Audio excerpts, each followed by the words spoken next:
Did NATO attack Russia? Or are the Ukrainians just getting better at attacking and finding new means? Now, if you listen to someone like Jackson Hinkle, NATO attacked, and he tries to prove his case, and okay, I'm going to go to that, but first I want to start here. So while Ukraine is being bombed by Russia on a regular basis, and this is a picture of Kyiv. This is somebody who is pro-Russian, saying Kyiv on fire. Here are the drone strikes that they don't want to. The Zelensky-occupied government is trying to ban citizen reporting. Okay, yeah, there's some bad stuff's happening, but while the bad stuff's happening, some good stuff's happening too. I talked about this, how the third counteroffensive strategy, which is what they're on right now, is completely different. They first tried, this was 2 weeks ago I talked about this, they first tried to get across the defense lines, and then that was a very difficult thing. And they're working on it. They're actually crossing these defense lines now. They're making some progress. But to slow things down, they started, or to make it harder for the Russians to actually do what the Russians were doing, they started targeting behind the lines with rockets and things like that, and making that their second counteroffensive strategy. And then their third was to attack the Kerch Bridge and attack in the Black Sea and attack Moscow and drone strikes and whatever. And this is part of the third counteroffensive strategy. And again, they're knee deep in this right now. So what happened last night? Well, there was a huge drone raid, among other things that were going on. The counteroffensive is still going on. They're still making progress in the south. But in Russia, in the raid in which 20 drones were used, according to the Russian agency TASS, 4 IL-76 freighters were hit, 2 of which would have burned. 5 other planes were moved from the airbase. Okay, so they're making some progress. Here's another, and this is the view here. I'm not going to play the smoke and the fire. Peskov is one of the places was Peskov, which is right by the Estonian border, and that's why Hinkle was making this case that it's NATO attacking. Okay, if NATO was attacking, you'd know. Okay, Peskov is approximately 430 miles from Ukraine. Residents have reported at least, so from the border of Ukraine, it's a long way, but it's only miles over the border to Estonia or Latvia. Residents have reported at least 12 explosions. Where's Peskov? It's up here. Look how close it is to Estonia and to Latvia, and look how far it is. This is the border of Ukraine down here, so it's a long way. Granted. So that leads geniuses like Jackson Hinkle to make the claim that NATO is attacking. But he's also claiming that Russia wins. He's also proclaiming Zelensky's end. And then you get some truth in advertising down here. Well, I'm not going to say any more about that. Let's look at what he has to say here in this video. We'll watch about 2 minutes of him. Launch from Ukraine. All right. So tonight I come with a different story for all of you, okay? This story looks like, well, I'll just show you the map because this story is a bit more concerning, I happen to believe, because there was a very, very large drone attack on Russia from what appears to potentially not be Ukraine, actually.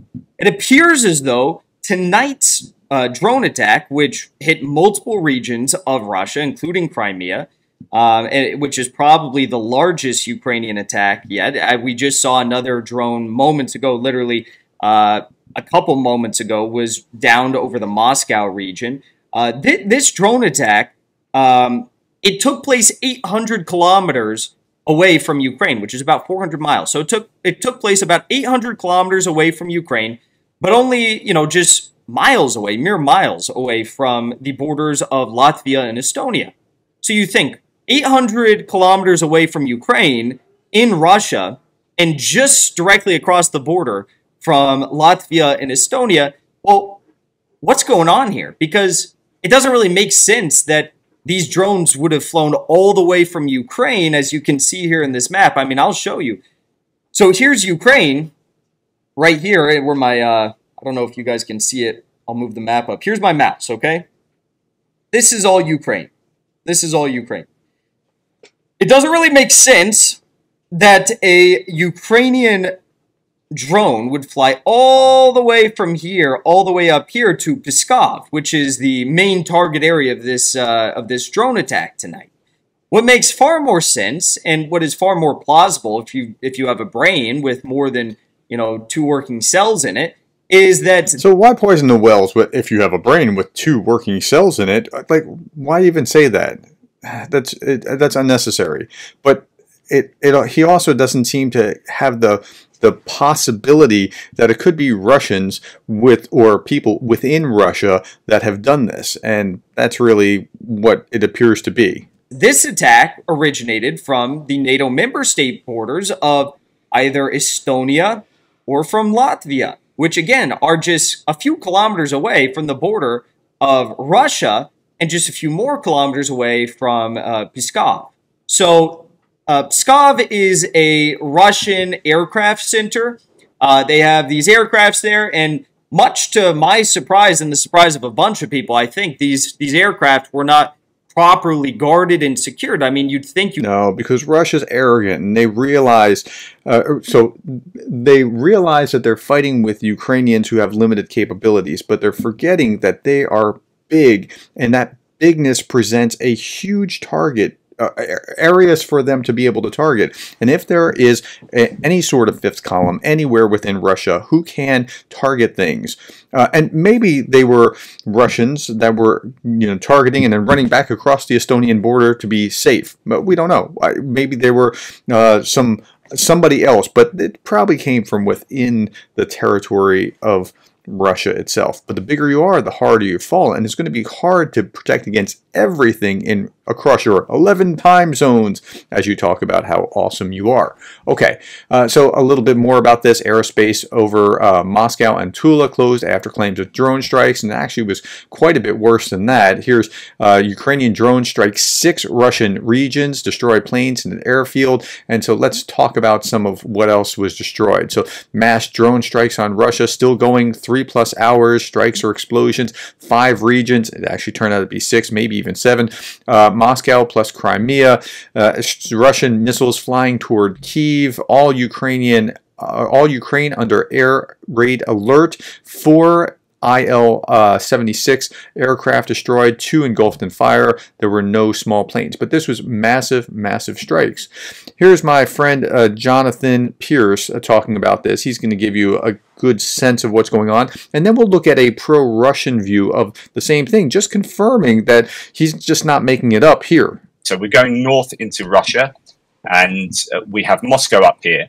There are 5 regions to the south of Moscow, all recorded drone activity. Now, don't know whether there were hits in all these regions. There's the Lipetsk region there, the Oriol region here, Tula, Kaluga, and Bryansk. The main places of strikes were Bryansk city itself, Tula as well, and possibly Oriol, but the video might have been recording hits into Bryansk, don't quite know.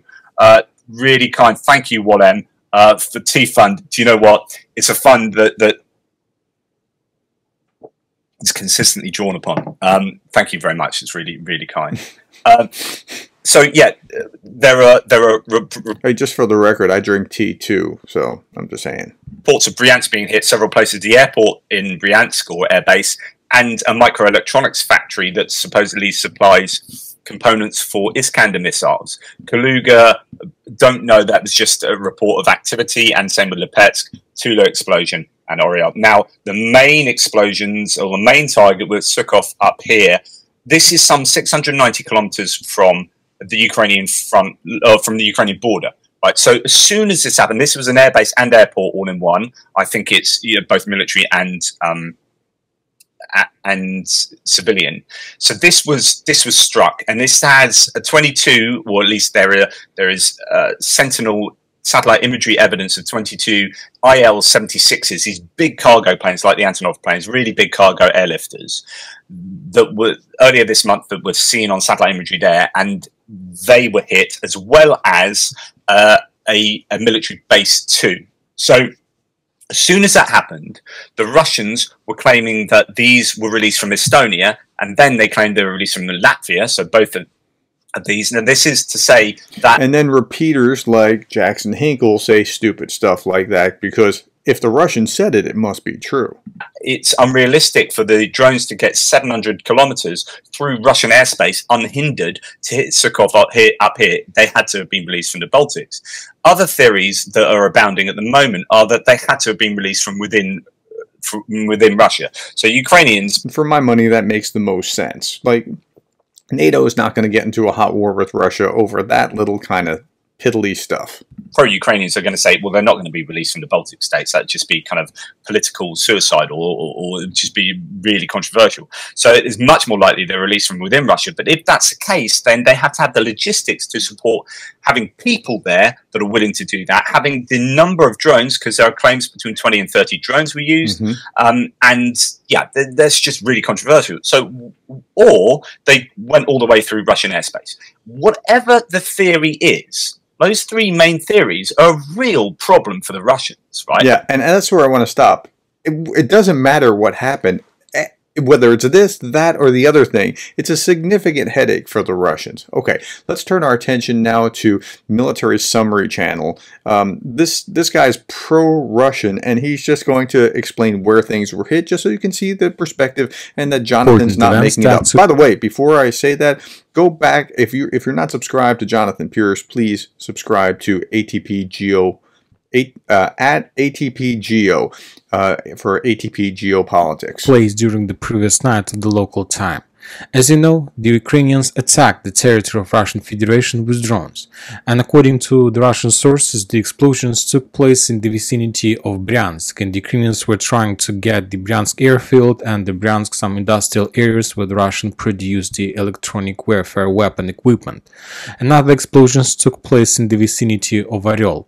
Also, the Ukrainians were trying to send their drones and to get some aircraft, some bases, and so on. The Russians report that they managed, the Minister of Defense of Russian Federation reported that they managed to shut down few drones in the vicinity of Kalush region, and also the Russians confirmed that they destroyed few air. So what it means that they shot them down or they destroyed these drones is an open question, because very often when they say they shot down drones, it still hits something. So drones in the vicinity of Ryazan area. When talking about Tula region, there was an explosion, and the Russian sources that reported that that was explosion as a result of air defense work.